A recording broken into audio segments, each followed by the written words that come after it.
Oh, well. It's a beautiful, beautiful evening. Sitting out here just taking it easy. Wind's blowing, it's cloudy. I guess it's maybe about 78 degrees, something like that. But it's just a beautiful day.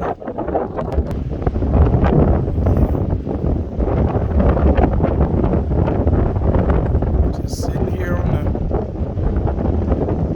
the edge of the pond, just soaking it in before it's too late, before it starts raining.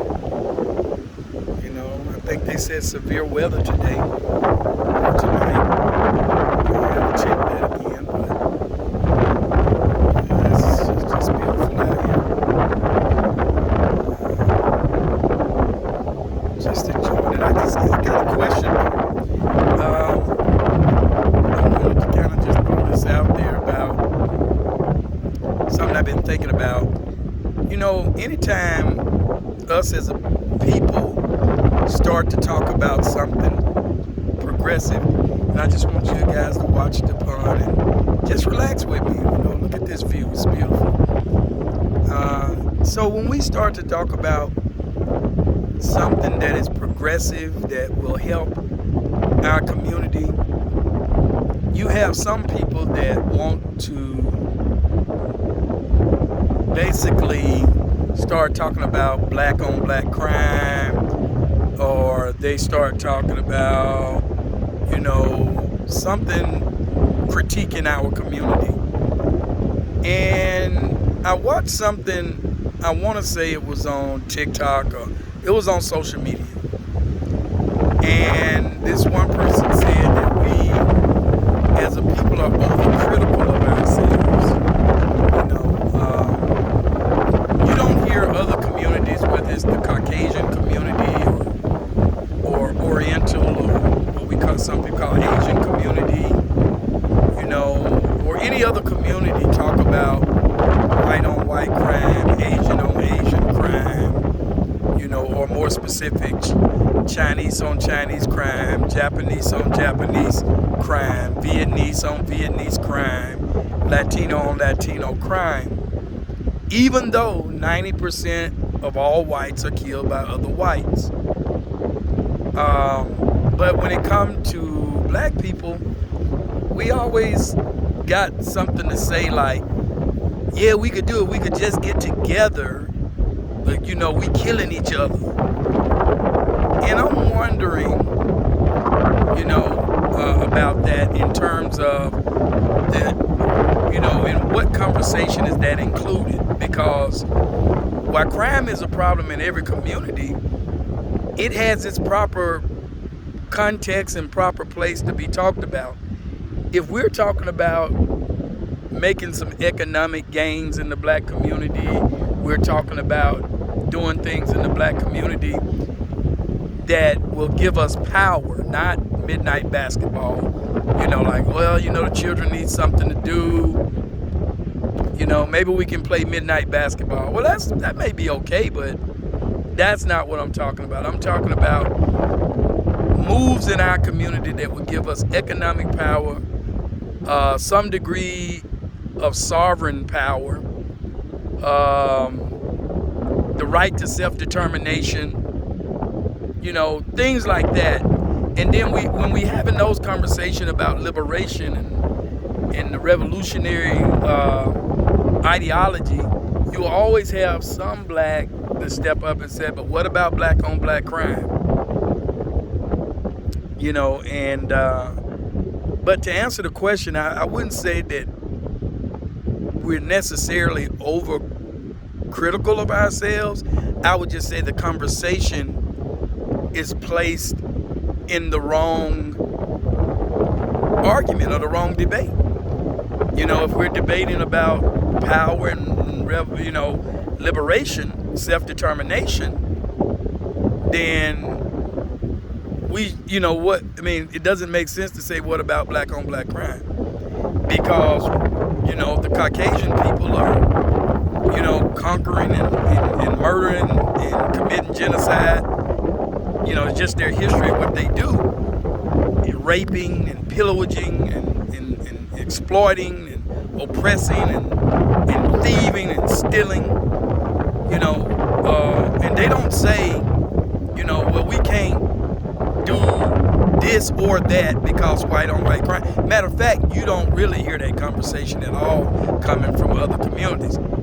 They have the conversation, but it's within a context, when they talk about crime in the city generally, or crime amongst themselves, it's in a bigger context. It's not in the context in which they talking about maintaining power, So nobody in the Caucasian community say, we can't do that because what about white on white crime? I mean, while it may be an issue, it's not the proper conversation to put that in, you see. So, I don't know, just thinking about that, and like I said, someone was saying we're overcritical. I don't really believe we're overcritical. I just think it's in the wrong conversation.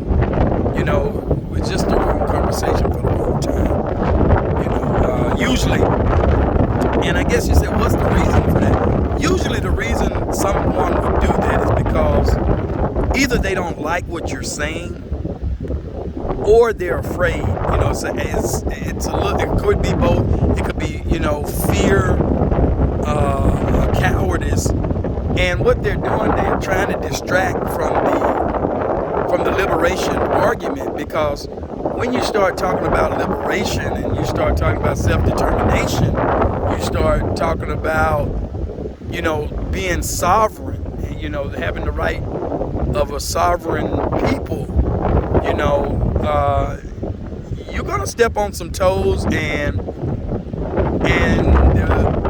the person that wants to distract by saying, yeah, we probably could, but black on black crime, that person either, like I said, does not like what you're saying, or they're afraid of their enemies. Because when you talk about liberation, the ideology of it, which includes all of those things that I said and some, you're talking about a confrontation with the status quo, with those who are in power.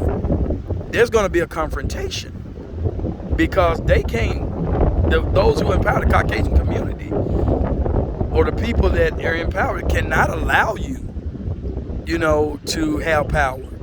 Two things can't occupy the same space at the same time. So that's an automatic confrontation. And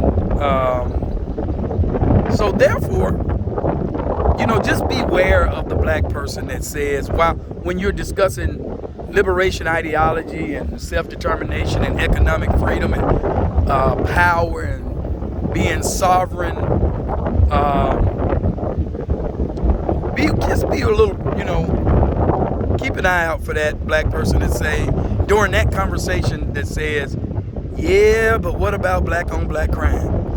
We just can't come together. We just, we killing each other.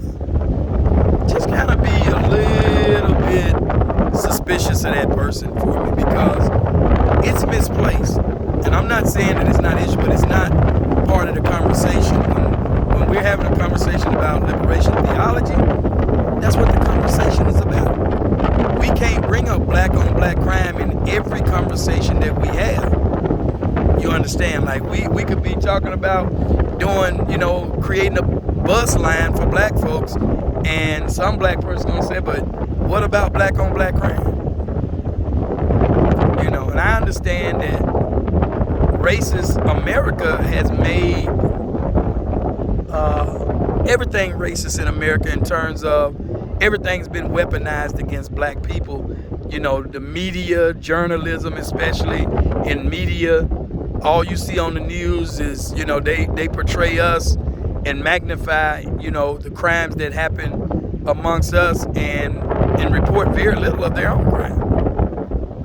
Very little, and they, matter of fact, they report us as though crime is not committed by any group really in America but black people, you know, the way it's reported. So you got to know that's racist media, racist journalism, and everything in America is racist against black people, is weaponized against black people.